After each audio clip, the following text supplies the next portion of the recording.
hindi nila ginamot. Okay, pinabayaan na. Pinabayaan lang. After nung operation, pinabayaan na. Wala nang radiation, wala nang chemotherapy. Wala nang follow-up, no? Wala. Yun, pinagaling na lang yung sugat niya.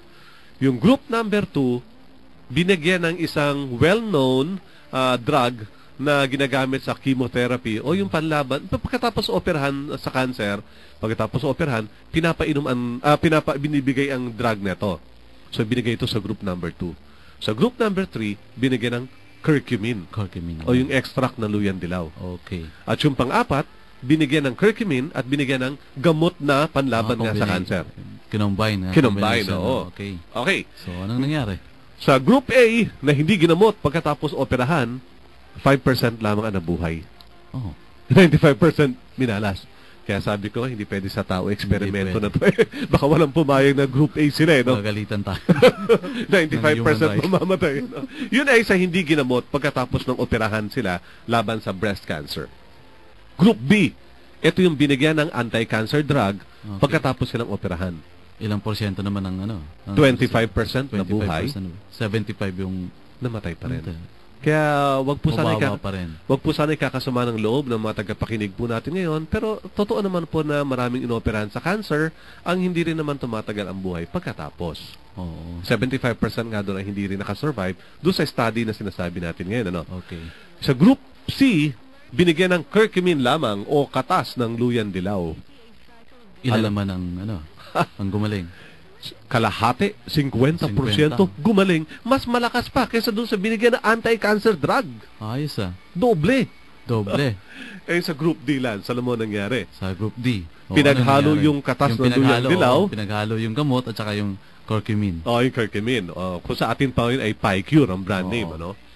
78% ang nakarecover. Sumobra pa sa Sumobra pa dun sa 3/4.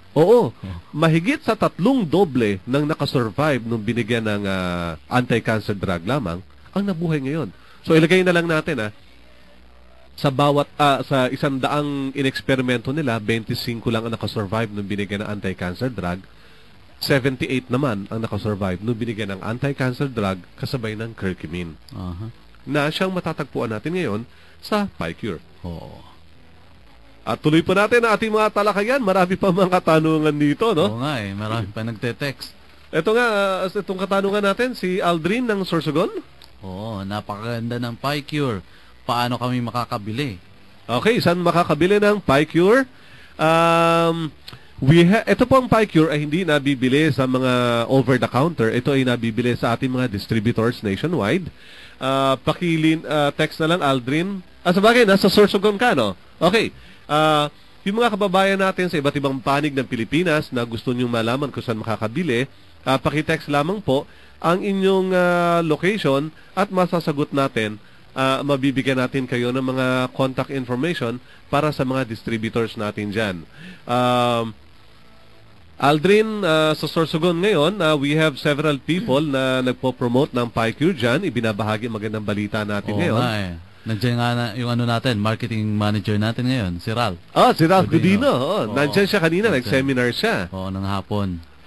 And ewan ko na kung nasa yun, baka nasa Legazpi na yata siya ngayon. Kasi nililibot nila yung Bicol para ipamahagi ang magandang balita tungkol sa Picure. Okay. At kung sino ang contact person natin dyan sa Sorsogon, ito po ang dapat ninyong ite-text. Pakikuha po, Aldrin, 0922-873-8781.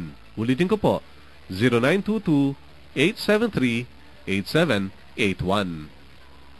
Okay, yan ang contact nyo para pag sa Sorsogon kayo. May nagtatanong pa dito. Available daw ba ang Picure sa mga drugstore?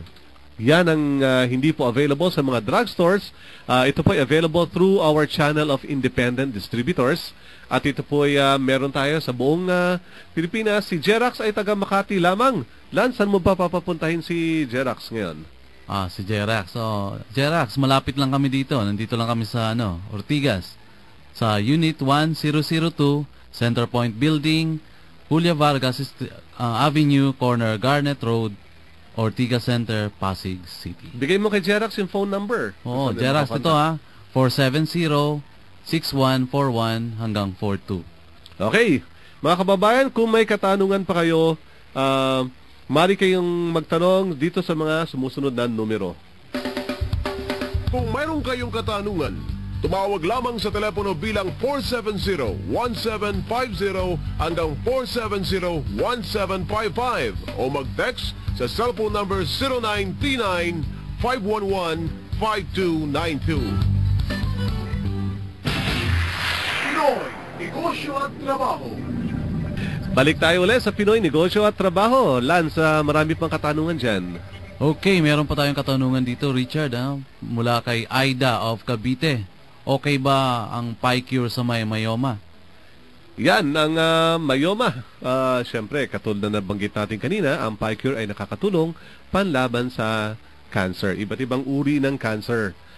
Hindi natin sinasabing ito ay panggamot laban sa cancer, kundi ito ay nakakatulong panlaban sa cancer.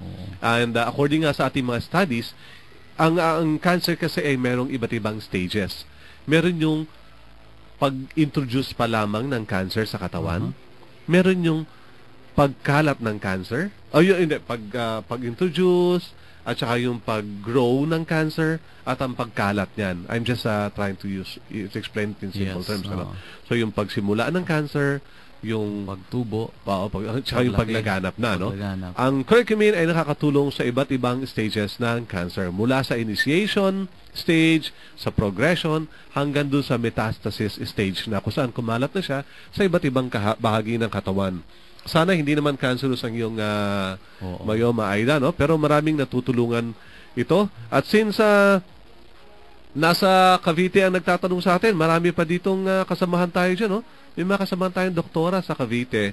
Kung gusto nyong malinawan ng mga katanungan ninyo, maaari kayong kumontak dyan sa gusto ko rin batiin mga doktora natin na kasamahan dyan. Dr. Aurea Gonzales, si Dr. Eufrosina Elazigi, at yung bago nating city stockist. May bago tayong city stockist doon. Dito nyo mabibili po, no? Hindi sa mga butika. Ang bago nating stockist dyan ay si Ryan Canonizado. At syempre, hindi natin kakalimutan si Rosalie Padayaw. At gusto rin natin batiin yung mga taga-Pampanga natin nakikinig, si retired Inspector Peralta ng San Fernando, Pampanga. Nandun din sila, nakikinig daw sa atin ngayon. Okay. Lance, may mga katanungan pa tayo dyan? Okay, so magkano daw po yung PyCure per capsule? Ang PyCure, magkano daw ba? Ito, magandang balita, mga kaibigan. Dahil sa, despite this is a patented technology at ito'y kakaiba, nakakatulong sa napakaraming paraan, ang PyCure ay mabibili po sa napakamurang halaga. Ito ay mabibili lamang sa 672 pesos per bottle. At ang bottle na yan ay good for 1 month na. So sa 1 capsule per day, that's 30 capsules per bottle. That's correct. Only 672 pesos. At kapag kayo ay, siyempre advice natin, bumili muna kayo isang bote. Pero kapag kayo, that's 672 pesos. Pero kapag sila ay bumili ng 5 bote, may libre na silang isa. Ang galing. Lumalabas na 560 na lamang ang pagbili nila. Okay. Oops. Meron tayong caller sa linya na disconnect siya. Pakitawag na lang uli, no? Si, anong pangalan to? Vilma ba yan? Meron tayong caller. Okay, tuloy natin. May nagtatanong pa dito kung ang PyCure daw ba ay nakakatulong panlaban sa Alzheimer's. Okay, yung tinatawag natin ng mga degenerative diseases. Yung nakakasira sa katawan ng mga, yung bang parang kung baga sa kotse nabubulok. Naluluma na. Oo. Okay, ang ilan sa mga degenerative diseases or karaniwang sakit na nangyayari habang tayo ay tumatanda, kabilang na dyan na Alzheimer's. Ano ba Alzheimer's? Pagka malilimutin. Buti na alala mo pa. Wala ka pang ganito, Lance. Wala pa siguro. Hindi pa siguro masyado. Naalala ko pa eh. Okay, yung Alzheimer's. Alam niyo ba mga kaibigan, ang curcumin, ang PyCure, no, ang pinaka-main ingredient niya, isa sa main ingredients niya is curcumin. Yes. Ang curcumin ay nanggagaling sa turmeric o luyang dilaw. At ang luyang dilaw ay isa sa mga major ingredients ng curry powder. Yes. At ang curry powder ay laganap na kinakain sa ang bansa? Sa India. Sa India. Ngayon, gumawa ng study ngayon, ilang tao ang may Alzheimer sa India laban sa ilang tao ang may Alzheimer sa Estados Unidos. Okay. At